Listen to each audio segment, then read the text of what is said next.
very pleased to have you tonight. Thank you for taking time to come see us, Madeline. Migrant Justice, for those of you who do not know, is a grassroots community organization founded by and led by the migrant farm worker community working on dairy farms in Vermont. The presentation will update the expansion of Milk with Dignity and how we get involved and support local farm worker rights. Madeline, welcome and thank you for sharing your information with us tonight. Thank you. Thank you so much, Adele, and thank you for all of you for being here. It's wonderful I recognize a few names, so it's nice to see some folks that I know and I know have been involved with Migrant Justice, and also new folks as well, so thank you. I'm just gonna switch to sharing my screen so that we can look at some slides together. Here we go.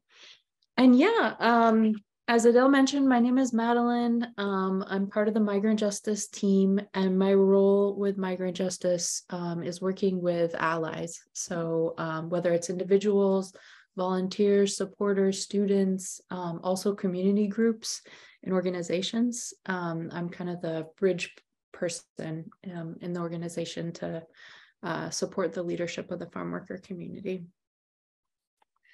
So I'll start by introducing the organization. As Adele mentioned, Migrant Justice is a grassroots organization that was founded by the immigrant farm worker community in Vermont and continues to be led by farm workers. And the mission of the organization is to build the voice, capacity, and power of the migrant community and engage with allies to advance human rights and economic justice.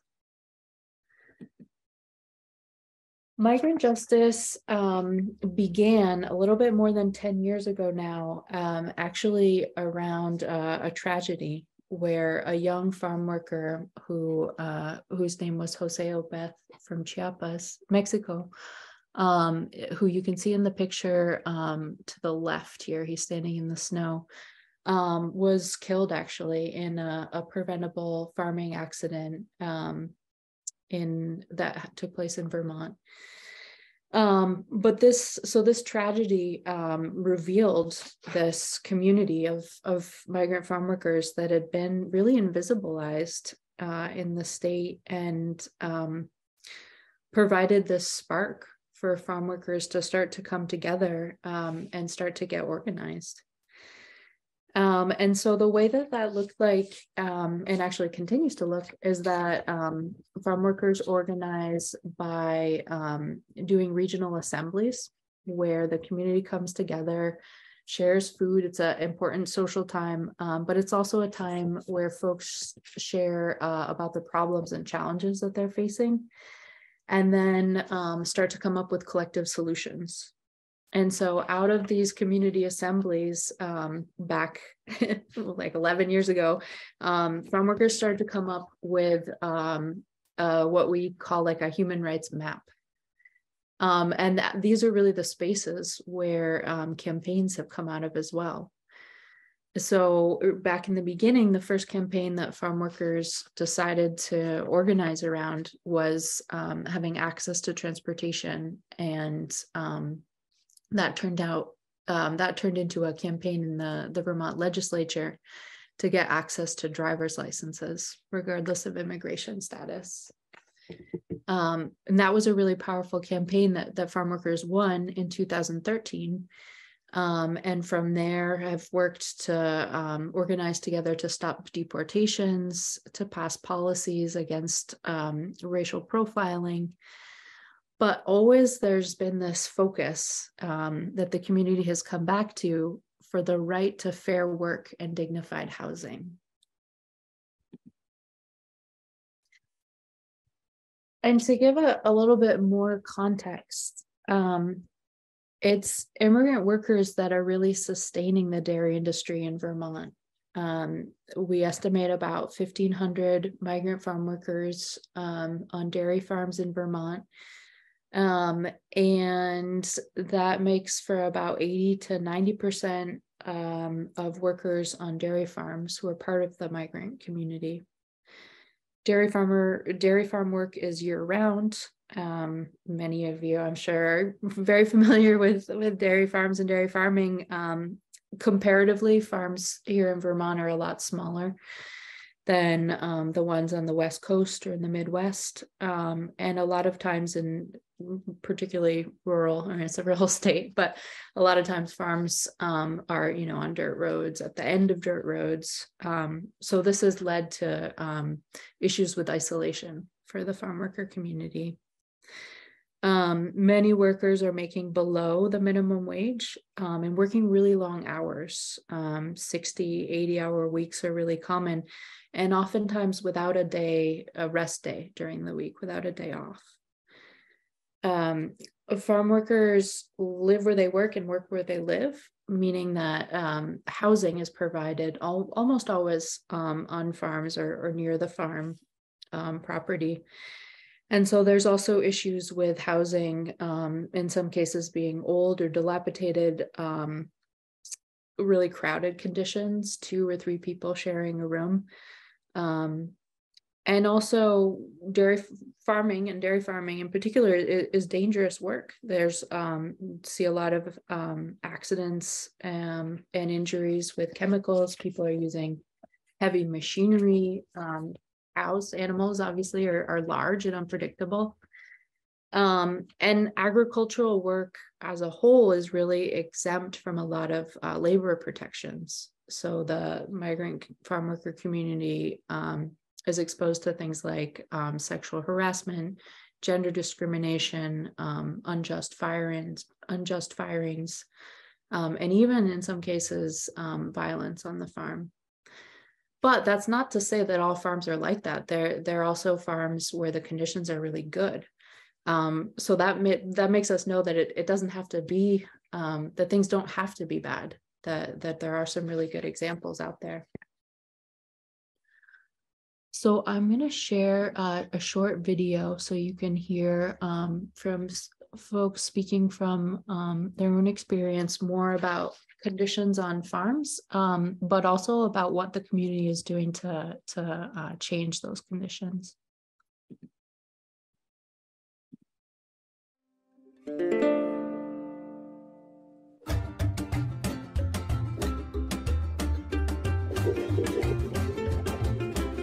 On May Day 2015, farm workers from Vermont publicly called on Ben & Jerry's to be responsible for the working conditions in their supply chain by joining the Meal with Dignity program. ¡Queremos leche con dignidad! ¿Cuándo? ¡Ahora! ¿Qué queremos? ¡Leche con dignidad! ¿Cuándo? ¡Ahora! Mi nombre es Telma Gómez y soy parte del Comité de Coordinación de Justicia Migrante. Estuve en un rancho en el que la casa estaba en el mismo rancho y no habían baños y eran muchas horas de trabajo, no se pagaba ni el mínimo y no había día de descanso. Y en otro también donde vivíamos en una casa donde no había calentón y en tiempo de frío era muy fuerte y también se iba el agua. El motivo por el que yo me involucré a Justicia Migrante fue por las ganas de cambiar la situación aquí en Vermont, porque queremos trabajos dignos y que nuestros derechos sean respetados, porque no importa de qué parte del mundo vengamos, tenemos derechos.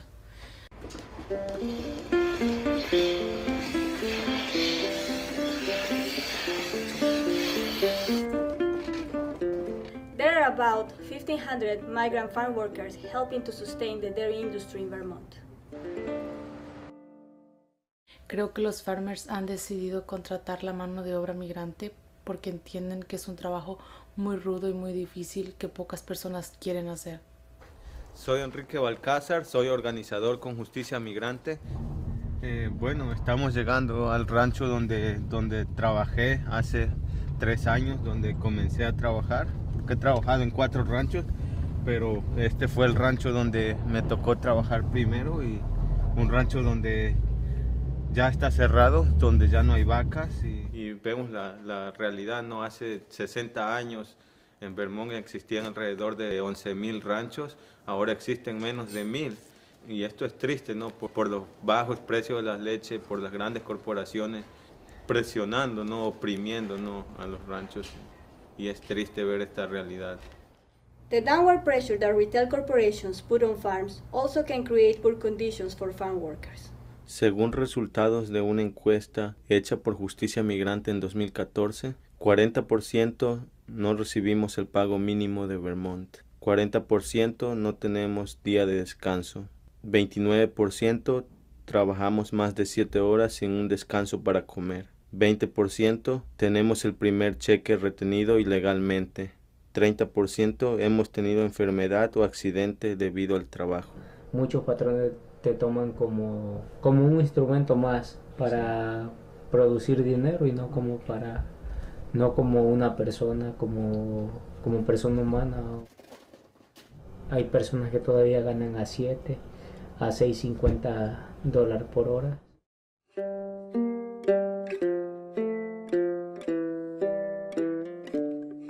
Mi nombre es Víctor, yo soy un empleado trabajador de unos ranchos de aquí de Vermont. He visitado sin querer 3 veces el hospital, ¿sí? Por accidentes del trabajo, sí. Fue que cayó cloro en mi ojo y pues sí, tuve que ir ahí de emergencias ahí en el hospital de Burlington y ahí estuve como unas 12 horas, ahí le estuvieron lavando y pues todo. Pues. La segunda vez fue en el otro siguiente trabajo donde yo estaba lavando con unos tanques de donde se guarda la leche. Explotó la botella y ya fue que me corté el dedo y no, pues fue un poco fiero, pero bueno. Igual en ese momento yo dejé de trabajar y me llevaron al hospital y luego, sí, tuvo solución, lo curaron y todo, pero tuve como 2 días sin trabajar y eso no fue pagado también. Yo trabajé aquí en la ciudad de Perrysburg, donde me tocó un rancho pues que no tenía condiciones para vivir. La casa estaba fea, que era una traila donde vivíamos 4 personas, dormíamos ahí. No era una vivienda digna para un trabajador que se la pasa trabajando 12 o 13, 14 horas al día para llegar a descansar en un espacio así, pues, ¿no? Tampoco teníamos espacio de privacidad para estar ahí o platicar en privado o algo, ¿no? Un problema más difícil que nosotros tuvimos fue que un día se descompuso el baño y las aguas negras se vinieron a la luz. Todo estaba feo, pues, y ya hubo un día que decidimos salirnos ya así nomás. Un día de cheque, el problema que teníamos ahí, que teníamos semana prensada. El dinero era alrededor de $800 por persona. Nosotros éramos 4 que decidimos abandonar el trabajo porque no, ya no era bien para nosotros. No podríamos ser esclavos de eso.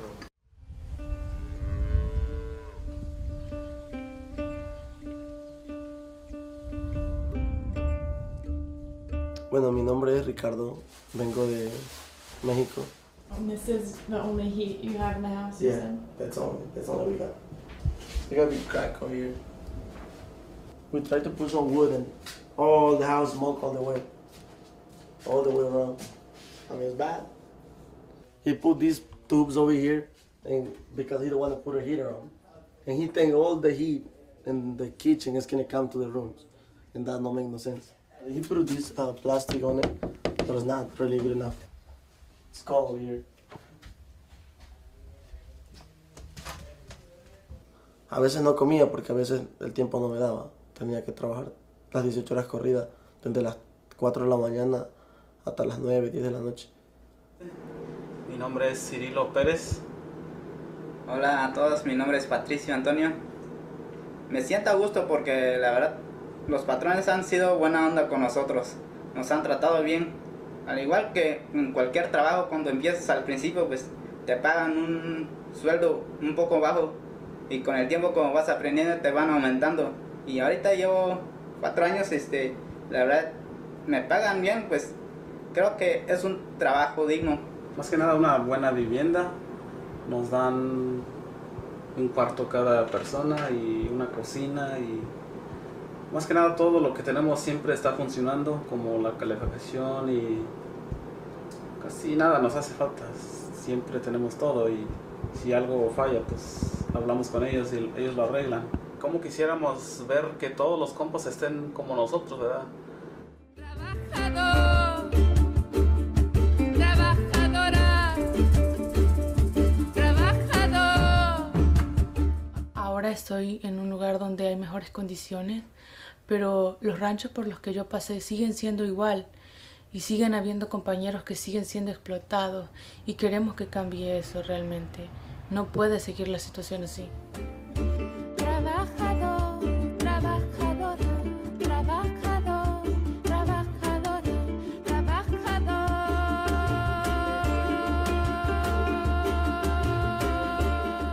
Hoy nos estamos organizando para cambiar el poder y para que los farmers y farm workers tengan una voz en la industria. Queremos ser ya reconocidos por todo el esfuerzo que hacemos para crear los productos muy famosos de Vermont. Ben Jerry's es uno de los compradores más grandes de leche en Vermont. Han hecho una marca muy poderosa anunciando que sus productos vienen de comercio justo y el 90% de su crema viene de los ranchos de Vermont. Y Leche con Dignidad hace que esto verdaderamente sea justo. Hay muchas personas que se toman un vaso de leche todos los días y se preguntan, no se preguntan de dónde viene la leche. Okay, la leche viene de las vacas, pero las vacas no se ordeñan solas. Nuestro programa Leche con Dignidad es un programa que está basado en el modelo exitoso de Fair Food Program de la Florida y tiene 5 componentes esenciales. Un elemento esencial son los estándares que están definidos por nosotros los trabajadores y que representan dignidad. 2, educación, que el trabajador conoce y exige sus derechos. 3, el tercer partido, que ayuda a monitorear y enforzar los estándares. 4, bonos, que este es un reconocimiento, un premio para los participantes, tanto al trabajador y a los rancheros. Y 5, un contrato legal, que da validez a todo el programa. Esto no funciona sin un contrato legal.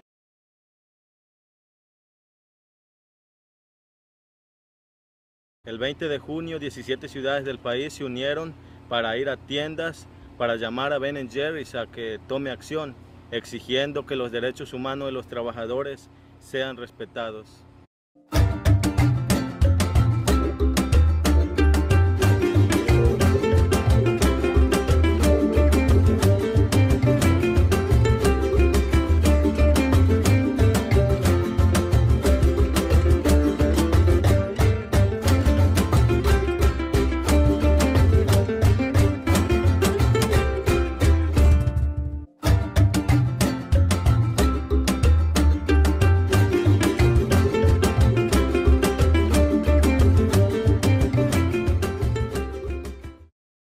Hemos dado un gran paso y los consumidores han sido parte importante de esto. Y para seguir adelante necesitamos de su apoyo para luchar y asegurar que todos los trabajadores de la industria lechera tengan un nuevo día de dignidad, de respeto y derechos. Ya vemos el valor de levantarnos y subir la voz. En defensa de los derechos podemos lograr grandes cosas. Y solo estamos empezando.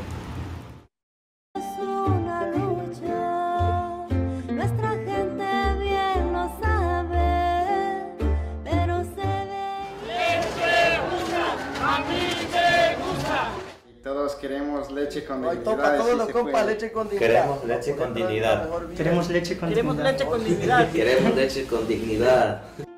A los niños educando, trabajar es una lucha. Nuestra gente bien lo sabe, pero se ve y se escucha que aquí solo fuerza cabe, que aquí solo fuerza cabe, que aquí solo fuerza cabe.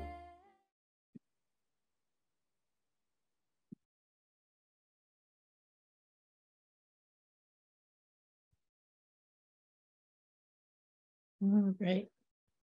Just gonna get us back to the presentation.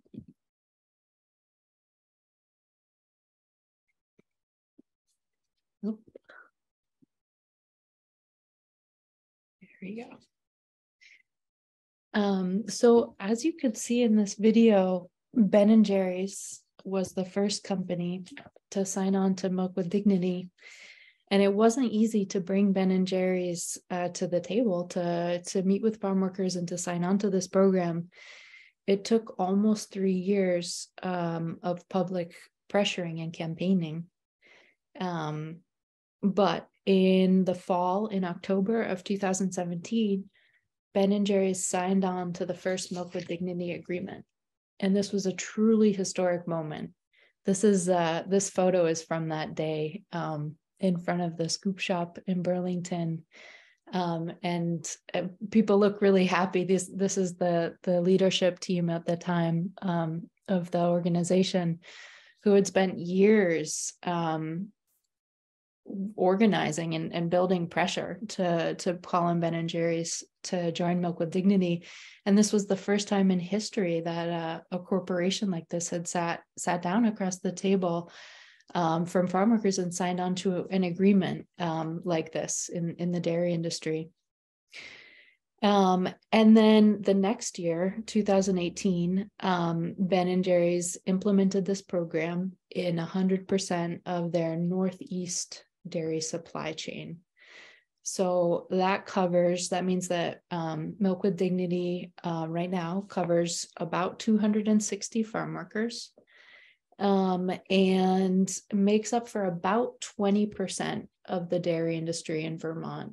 And actually some of the Ben & Jerry's supplying farms are also in upstate New York.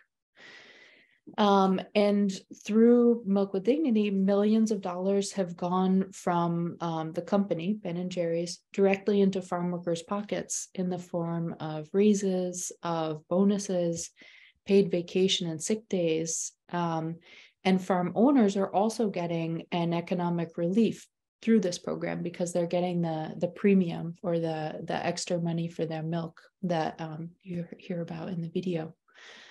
So in this way, we really believe that a new day has arrived.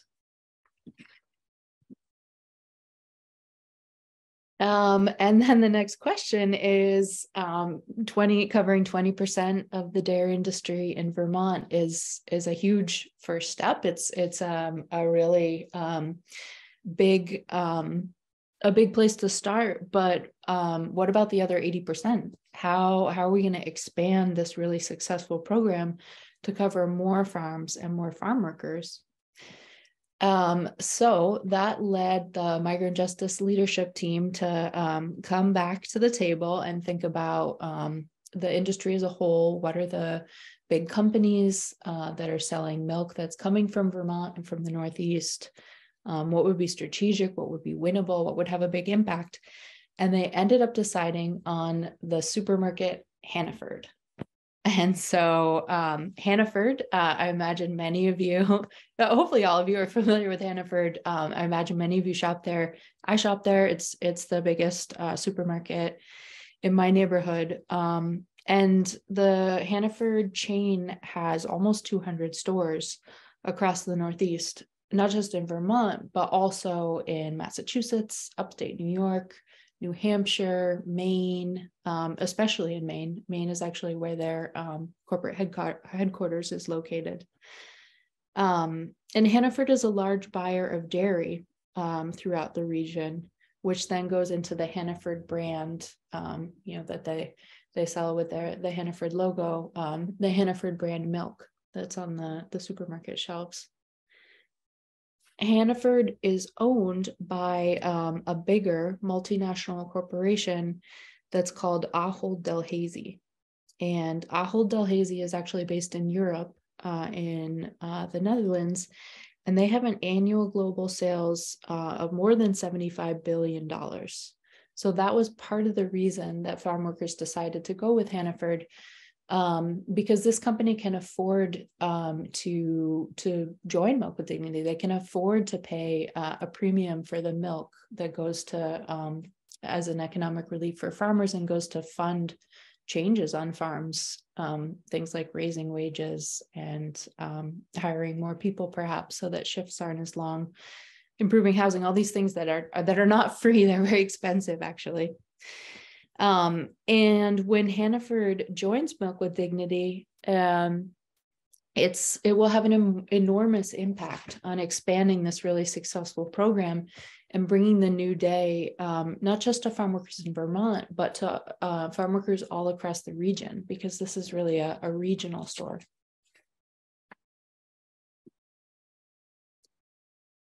So to give an update on where things are at with the Hannaford campaign right now, it was the summer of 2019 when farm workers first approached Hannaford, first approached the CEO of the company to try and initiate a dialogue, to try and have a conversation and talk about Milk with Dignity. And they tried many different ways throughout the summer to get in touch, but received no response. And so in the fall of 2019, farm workers decided to launch a public campaign calling on Hannaford to join Milk with Dignity. And so now we're into 2023. It's been over 3 years since the Hannaford campaign was launched publicly. And we've used lots of different ways to pressure the company and to spread the word and build support for this campaign. Consumers have been a really important part. It's a special power that, consumers, many of whom are also farm workers, have a special voice in this campaign, being able to say, hey, Hannaford, I shop here and I care where the products come from and the conditions that workers face making these products. So consumers have had a really important role, sending thousands of emails. We have phone call days of action, which I think we've done maybe 7 different ones now, where we pick a certain day and ask people to make a phone call to the CEO of the company and really flood the phone line with supporters for Milk with Dignity. We've been working with different groups and supporters to sign postcards calling for Milk with Dignity. And at this point, I think we have almost 2,000, which we've actually taped together, and then we bring them out and use them in rallies and marches. And then another really important one has been keeping up pressure through social media, which I'm going to talk about a little bit more. And then another part of this campaign has been farm worker-led public actions. And that's what this photo is of. There have been many big marches, particularly in the state of Maine, because of the headquarters for Hannaford being in Maine. We've coordinated days of action with delegations of supporters in different states. So that's been a really powerful thing to be able to say, there's 30 different groups on this day are all going to their local Hannaford to talk to the manager about Milk with Dignity.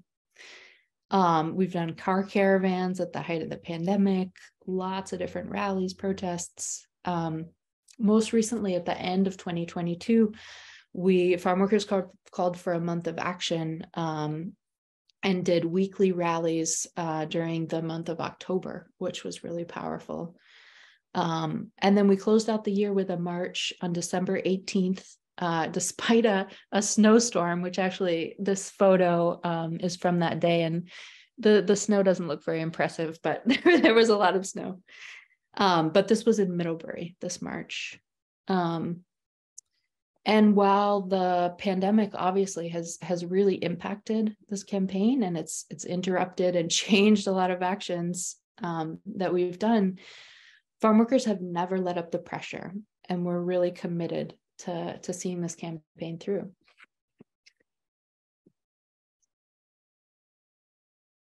So Migrant Justice, relatively speaking, is a fairly small group of farm workers who are standing up to this multinational corporation that's bringing in more than $75 billion each year.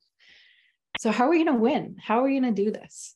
Farm workers and consumers and students and communities of faith, everyone needs to come together to bring Hannaford a loud and consistent message that we expect Milk with Dignity and we're not going to accept anything less. we need to really make them realize that the cost to their image, the cost to their brand for not signing on to Milk with Dignity is actually higher than what it would cost to join this program. And we know it's possible because we won with Ben & Jerry's. And as you saw in the video, it wasn't easy. It took nearly 3 years. But in the end, we were able to sign a Milk with Dignity contract with Ben & Jerry's. And we know that we can do that with Hannaford as well. So I'm going to talk about some ways that that you can get involved, that you can support farm worker rights and join the Milk with Dignity campaign. And I wanted to start with one of the maybe the simplest or quickest thing that you can do is by helping us use Hannaford's public social media platform to call for Milk with Dignity. And so I know not everyone's on social media, but if you have a Facebook account, this is a really simple, quick thing that you can do to support Milk with Dignity. Hannaford is constantly posting. They have posts going up multiple times a day on their Facebook page. And so farm workers and allies as well have been going onto the Facebook page and adding comments to Hannaford's post. And in these comments, exposing the reality that dairy farm workers are facing and calling for Milk with Dignity. So actually, if you have a phone on you, if you have the Facebook app installed in your phone, this is something you can do right now. Go to the Hannaford Facebook page, look for a recent comment. And when you're in there, you're going to see that there's hundreds, maybe thousands even at this point, of comments calling for Milk with Dignity. And you'll see some are in Spanish, some are in English. There's a lot of beautiful photos. The ones on the screen right now are some portraits that farm workers took of themselves at work or in their house right around Valentine's Day 2 years ago. And so they say things like, "Don't break my heart, join Milk with Dignity." So really invite you to take this, do this action on social media, share it with your friends, share it with your family, your children, your coworkers. The more comments that we can get, the better, and the more constant this is, the stronger it'll be. So really invite you to share this one. And then another really important way to support Milk with Dignity is by adopting your local Hannaford. And so we've been working with groups all over the region, all over the Northeast, to get together a team of people and make a plan to do reoccurring actions at their local Hannaford. And this has been really important because it creates widespread, like across the region, constant consumer pressure that's dispersed. So it's not just coming from Migrant Justice, but it's over here in Massachusetts, it's over here in New Hampshire, it's up in Maine, it's in the Northeast Kingdom. And this is something that we started doing about 1.5 years ago, but it's picked up more and more, and we really want to grow this Adopt Your Local Hannaford strategy in the next year.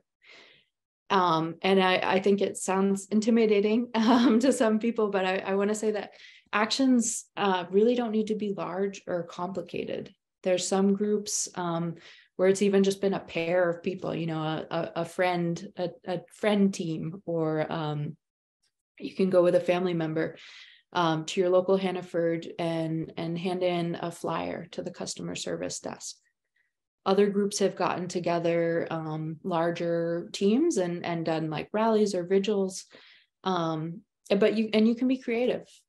Some people, I think someone came up with the idea of actually like wearing a Milk with Dignity sign while they do their shopping at their local Hannafords, which is great.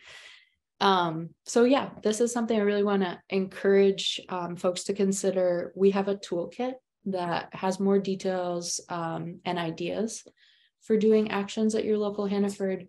And we're here to support you, especially part of my role working with allies at Migrant Justice is to support actions for the Milk with Dignity campaign. So I'll be there to walk you through the process and answer questions, and yeah. So please let me or let us know if this is something that you're interested in.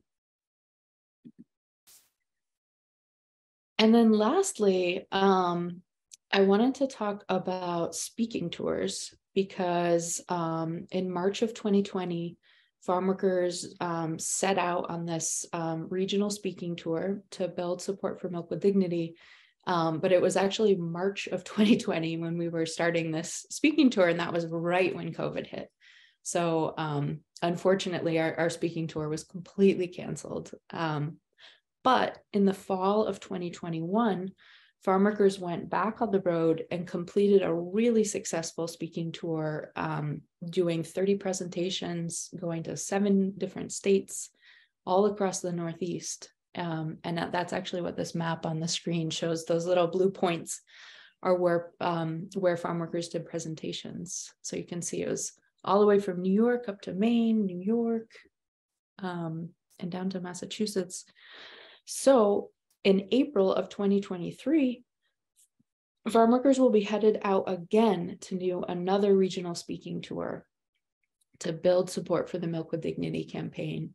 And this one's going to be even more participatory, even more focused on action. So it's going to be like the sequel to the speaking tour in 2021. We're hoping to reach communities all across the Northeast, and hopefully be able to set up even more than 30 presentations. So please let us know. We're looking for hosts. We're looking for schools, organizations, faith groups, farms, you name it. If you're connected to some sort of group and you think there would be interest in hosting a presentation about Milk with Dignity, please let us know. And there's an email contact here on this slide, info@migrantjustice.net. And then just to reiterate briefly, ways to get involved, ways to support. If you're not already part of the Migrant Justice email list, please sign up. That's right on our website, and I'll share the link to that after the presentation. Remember to put comments on Hannaford's Facebook posts, spread the word about that. We're looking to work with people to adopt their local Hannaford, so really excited to talk more about that. And please let us know if you're interested in hosting a presentation in April of this year for our speaking tour. And so with that, I'm going to take us off screen share and open it up for questions, answers, comments. Excited to hear from you all.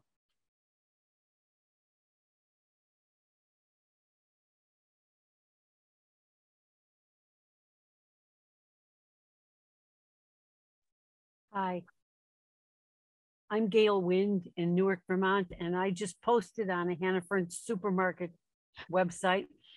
They are acknowledging Black History Month, and that's wonderful.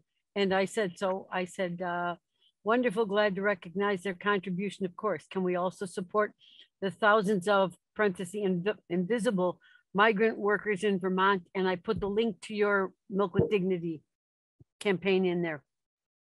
Great. It's easy. Took me 2 minutes. Thank you, Gail. That's fantastic. And what did you see when you were in there? Like, did you notice other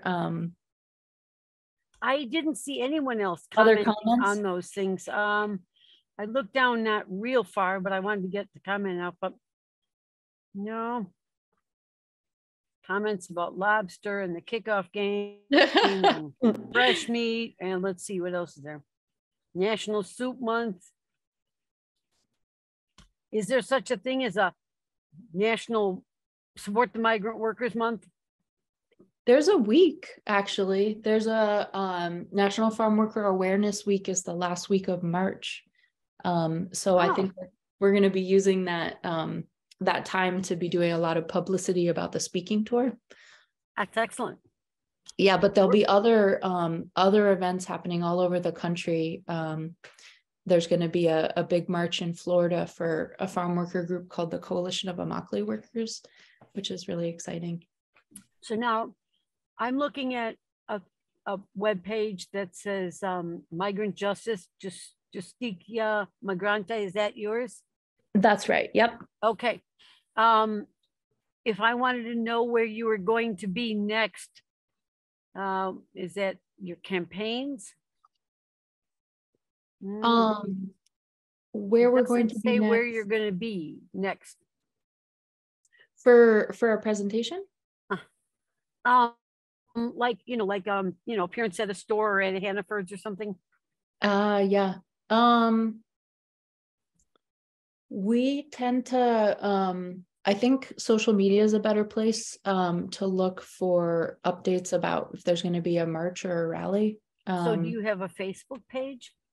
We do, yeah. That is Migrant Justice. I think it's at Migrant Justice. I'll put it in the chat. Thank you. Good idea. Yeah. Yeah. Same thing. All right. Great. Yeah. Other questions, comments? Thank you. Yeah. Thanks. Madeline, so I've been doing my little, I actually started my own little postcard campaign where every couple of weeks I send Mike Vail a postcard with a picture of a cow in it. But I haven't studied deeply, so I didn't realize that Hannaford was part of, a much bigger corporation. So, I mean, does Mike Vail have the power to say to his big corporation, we want to do this? Yes. Yeah. Mike Vail is the person with with the power to do this. But it's true that there is this parent company that I mentioned, Ahold Delhaize.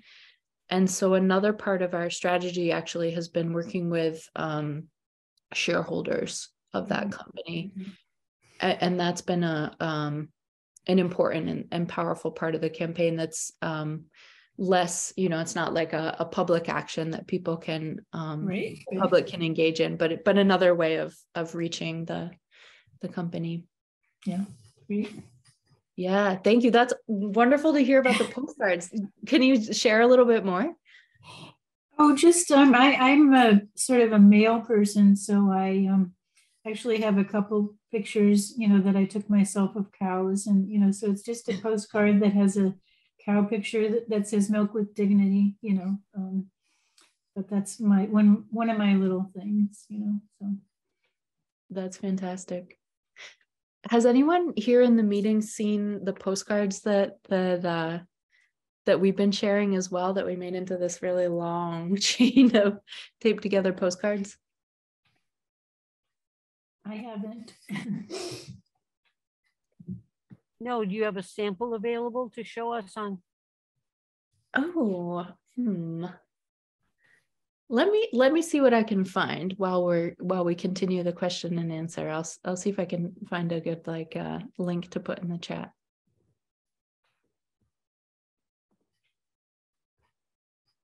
Other comments, questions? It sounds like several of you are quite familiar with Migrant Justice and Milk with Dignity. Is this new for anyone? New for me. The first time I saw it was at the Athenaeum Library. Great.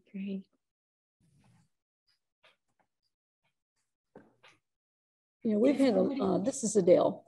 We've had a lot of interest in this. I've given out a lot of the books, and for those of you who have not seen it's called the Golden Cage photo exhibit. We got it through the Vermont Folklife Center, and we have a display up of migrant workers and the farmers that if you haven't had a chance, you might want to pop over. We're going to have it until probably almost the last week in February, and it's quite stunning, I must say, and it's been so nice having it at the same time we've been having these events as well.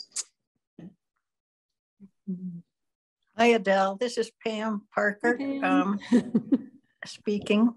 And I looked at that beautiful exhibit yesterday, and I had a little trouble accessing the audio that I think goes along with it. So that would be exciting to figure out too. And I also just went on Facebook and left a comment at Hannaford's, and you're right, it's completely easy to do. Thank you, Pam. That's fantastic.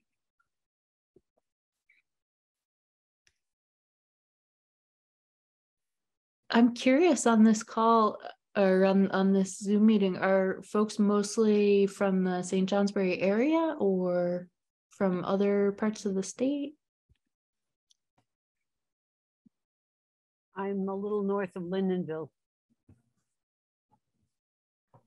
And I'm from St. Johnsbury. I'm from Montpelier. Oh, great. Oh, that's nice. So where did you see it advertised? From the humanities. I get the email, and I think there was excellent. another presentation about the Milk with Dignity, but I missed that one. So oh, that's great. Good. I'm glad they posted it.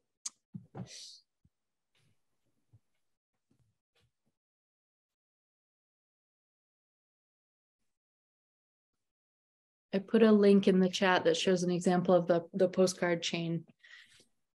Oh, excellent. Yeah.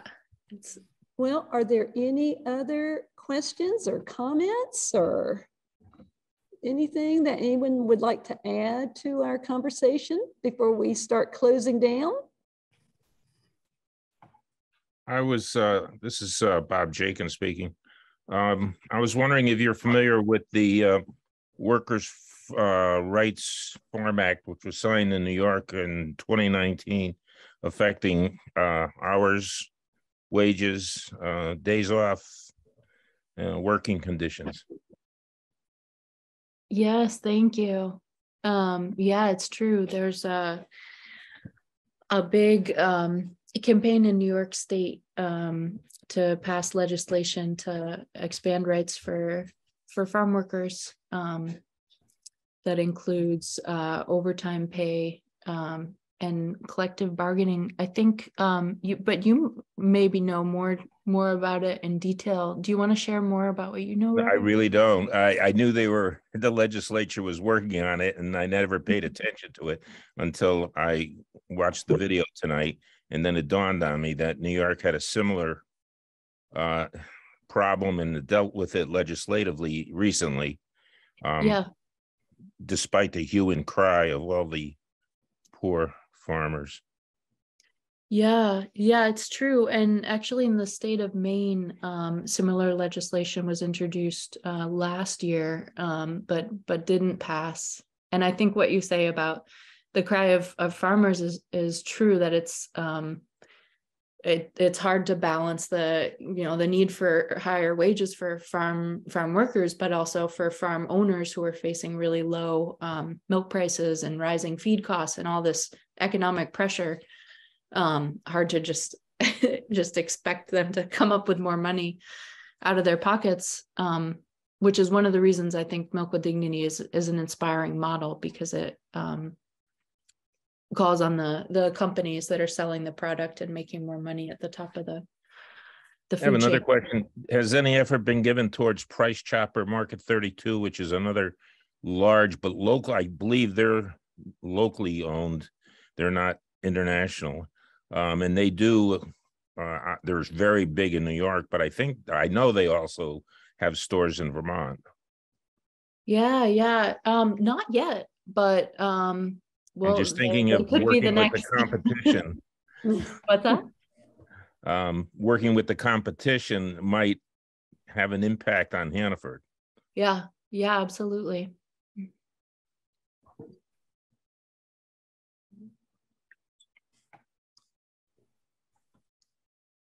Well, we're getting close to the allotted amount of time that we had for this, and I want to be conscientious of Madeline's time. She's come, you know, she's met with us after her working hours, and we so appreciate that.